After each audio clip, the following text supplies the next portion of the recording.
Expats around the world have spoken, and they have selected the worst country in the world to be an expat. It's not one of the ones we talk about. I'm going to share with you the worst country to live in as an expat, and I'm going to tell you how you can avoid the common pitfalls that they've faced. So this is an article from thelocal.de. It's Germany's news in English. I'm going to share with you a quick article about why Germany was ranked the worst country in the world for essential expat needs. I'm going to tell you how I think you can use the Nomad Capitalist lifestyle to alleviate the problems that some of these people who are living in Germany had. If it's your first time here, I'm Andrew Henderson, founder of Nomad Capitalist. We are a boutique consulting firm that helps 7- and 8-figure entrepreneurs and investors legally reduce their taxes, diversify and protect their assets, increase their freedom and optionality with things like second passports and living overseas. And we also host the biggest and best offshore conference called Nomad Capitalist Live. My philosophy for many years is that legacy brand countries like the United States, Canada, Australia, and even Germany really punch below their weight in terms of what they offer you. Certainly living in Germany offers a number of consumer conveniences. It's safe in many parts, although that's certainly been up for discussion in recent years.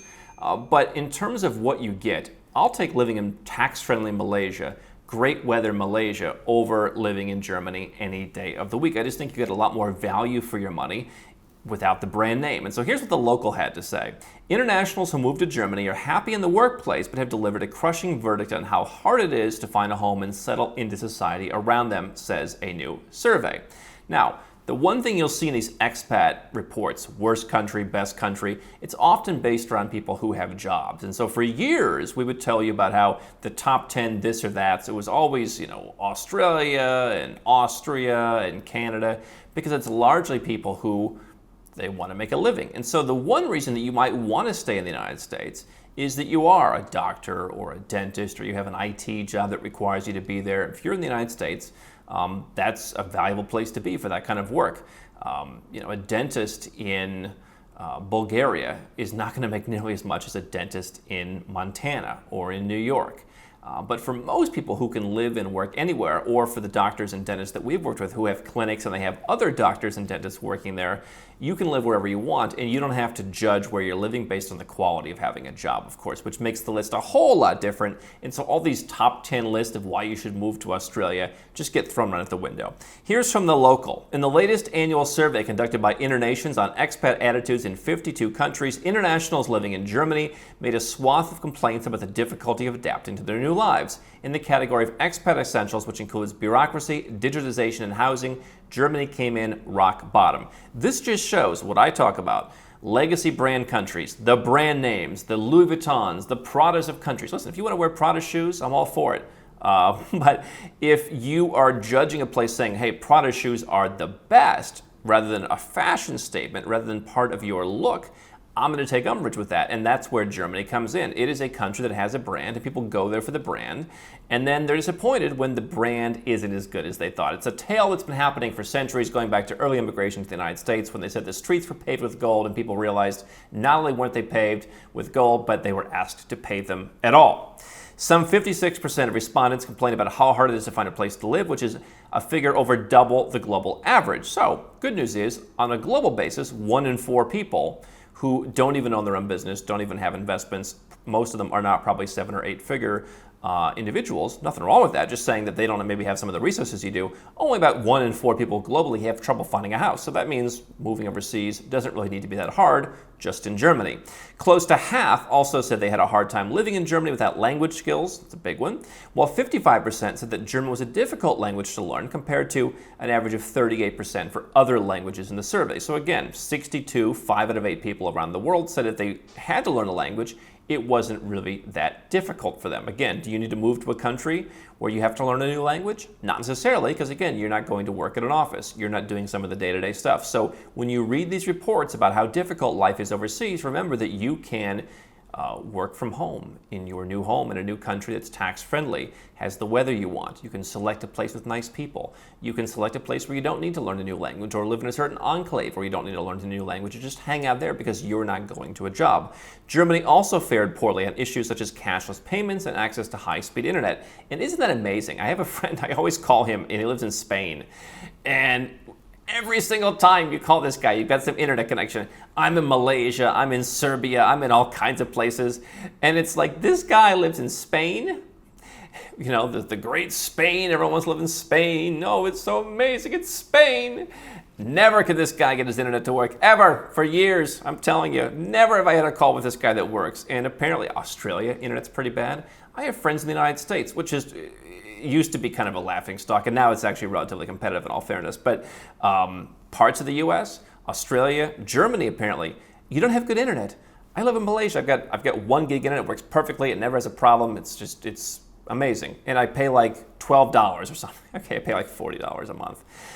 People in the survey also vented about dealing with German bureaucracy, with 52% saying they didn't like dealing with local authorities compared to 39% globally.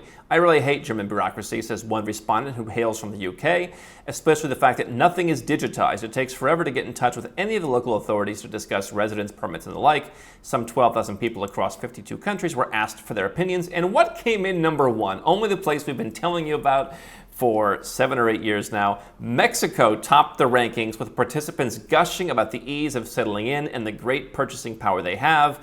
Overall, Germany ranked 42nd out of the 52 countries, including rock bottom in some of the rankings. Another area that Germans, expats complain about, or expats in Germany complain about, was the ease of settling in. They ranked 48th out of 52. 1 in 4 respondents said Germans were unwelcoming, while nearly a third said it was hard to adapt to the local culture. People did say they feel very safe on German streets, with one U.S. citizen commenting there's little to no violence. And by the way, if you live in the United States and you think you live in a safe country, think again. 59th worst crime in the world.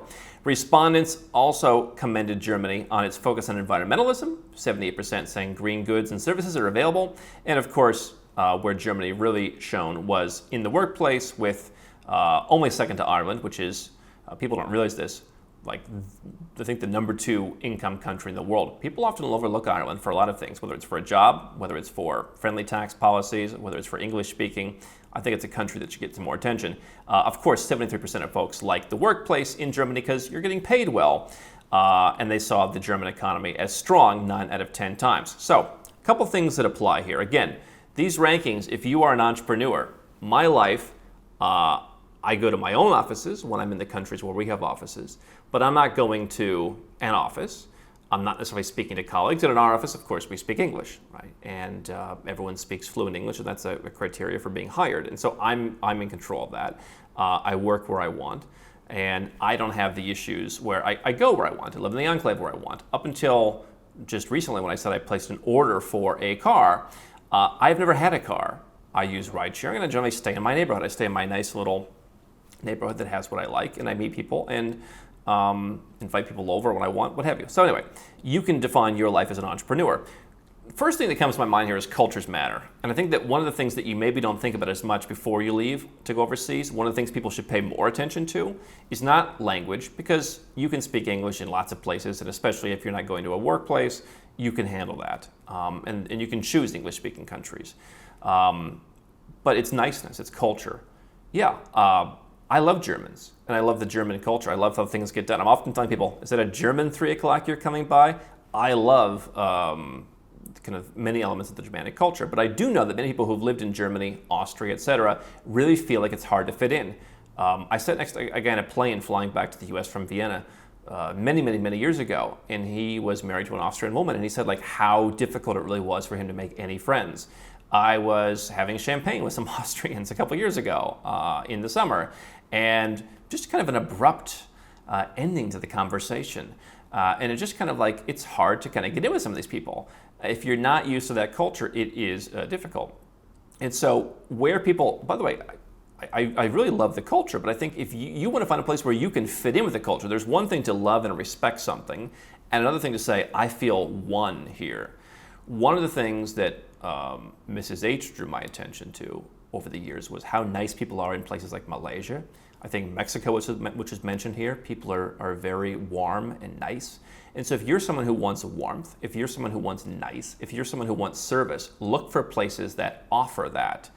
Latin America, Southeast Asia, not as much in many places in Europe, quite frankly. Certainly not as much in Eastern Europe. People in Georgia, for example, super friendly. You can make friends very easily. Service from someone who's not your friend is not going to be as good. Okay? So if you want niceness, if you want warmth, if you want service, look at those things. It's often cultural. Okay, so that's an important one. Second one they mentioned was real estate. Real estate can be hard. This is why I believe in buying property. If you buy a property, you can often get a residence permit in a country. Perhaps not in Germany, but in many other countries in Europe, in certain countries in Latin America, where obviously many countries in Latin America, you just need to show them that you have income, and so you don't even need to buy anything. But Asia, buy a property, get a residence permit. Even parts of like Mauritius, for example, Africa, you can do that. And so having a residence permit, or in the case of a country even like Turkey or St. Kitts and Nevis or Montenegro, you can get the citizenship. Having that is a nice thing to have, but owning the real estate to me creates a lifestyle that for an entrepreneur, you don't want to be screwing around. People ask me, why did you deploy so much capital into building homes around the world? Number one, I think when you rent properties, it changes your behavior. It creates inorganic behavioral patterns where, let's say I wanted to go and rent a property in London. I would spend more time than I would want in London thinking, hey, I'm paying like £10,000 or £15,000 a month for a really nice place. Maybe that's not even the nicest place. Maybe I'll be paying more. I'm paying that much money, like I don't want it to sit empty. And even though, okay, you could say, hey, what's 10 or 15,000 pounds a month? Like if you're really successful, there's someone who's efficiency minded like myself, and I think like many entrepreneurs would adjust their behavior to match that. On top of that, I've dealt with, on a couple times, I've rented, I can think of once, maybe there's some other time I've rented on a long-term basis, and just dealing with a landlord in a different country adds friction. Okay, so certainly if you own a property, I largely own apartments or properties that are in kind of, enclaves, and so there's management, and so you have to deal with them. That's a lot easier if you find the right buildings, if you find management that cares about you, and it's not a place where people, really young people come. If you buy a place where the community is a bit more mature, you'll have good management and they won't be that hard to deal with. And so it's a lot easier to deal with that than it is to deal with many foreign landlords. I have people, multimillionaires, who call me that they moved to, again, Austria, for example. They can't get a place to rent.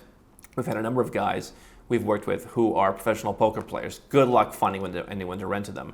Whereas in most parts of the world, it's going to be a lot easier. You pay a month deposit, you pay a utility deposit, you show some money in the bank and you're good to go. They don't bother you. So not only is the bureaucracy in some of these more developed countries more difficult, but I do think that renting anywhere is more frustrating. And so if you can afford to buy something, figure out what you want, buy it once, renovate the way you want. To me, there's a lifestyle benefit to that, and then you're done. The other issue that they mentioned is German bureaucracy. And you would not think, oh, Germany's so inefficient. But yeah, a lot of countries in Europe really aren't that digital. There's certain things in Europe that people just like to suffer, like why can't we take the bones out of fish? Or why can't we put our government online? Asian bureaucracy, when it comes to things like residence permits, you basically set it and forget it. You want a Malaysian My Second Home. You want a Thailand elite visa or investor visa. Now Cambodia is opening up a program. I mean, these countries have made it really easy. One of the countries has a bloody Gmail account to file your application. They don't take themselves too seriously in some of these countries. Latin American bureaucracy, you can set it up once and largely forget it after that. It is much more bureaucratic there, but the steps are simpler once you can get through the bureaucracy. And obviously if you live in a country, or if you go to live in a country like an Ireland or a Malta or a Cyprus or somewhere where they speak English, Malaysia would work too, that's obviously going to be easier. So if you want to eliminate bureaucracy, obviously the thing to do is just to hire someone to handle it for you and escort you throughout the entire process.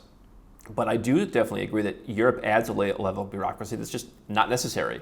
And so when you add all these things together, culture matters, ease of day-to-day life matters, comfort in your home matters, lack of bureaucracy, lack of things to do. You know how the laws and the bureaucracy work in your own country. When you're going overseas, you want someone to help you and then make it streamlined going forward. Again, obviously the difference of having a work permit and having to kind of check in more often with a job rather than being an investor, being an entrepreneur, coming and just living, right? This is one reason why we say bank for banking's sake, live for living's sake, invest for investment's sake.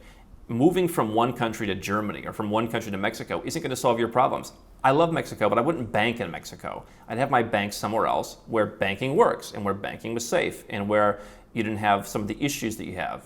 And so if I'm moving to Germany and I like Germany, sure, Germany has the world's strongest bank. It has strong banks. People feel the economy is strong. Am I going to put all my money in Europe, given everything that's happened? No, I'm going to diversify. And so the last issue to consider is not only all those issues that are aforementioned, but also realize if you're trying to move your life to one particular country, you're going to get yourself in trouble because no country is the best at anything, let alone everything. If you try and move everything from one country to another, you're going to miss out on the things that are much more efficient, much better, much higher yielding, much whatever, somewhere else, in the idea of, I'm moving my life to Germany, I'm moving my life to Mexico. Stop that.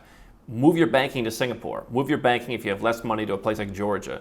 And then live where you want to live. And then invest somewhere else where you like the investments, even if that's your home country, right? Stop trying to move everything to one place, and then you won't be an expat. Then you'll be a nomad capitalist. Your life will be a lot more efficient, and you'll solve these issues that people who are moving overseas to other countries are solving. Dramatically reduce your taxes, increase your quality of life, decrease the cost of living, and overall, I think, probably be happier.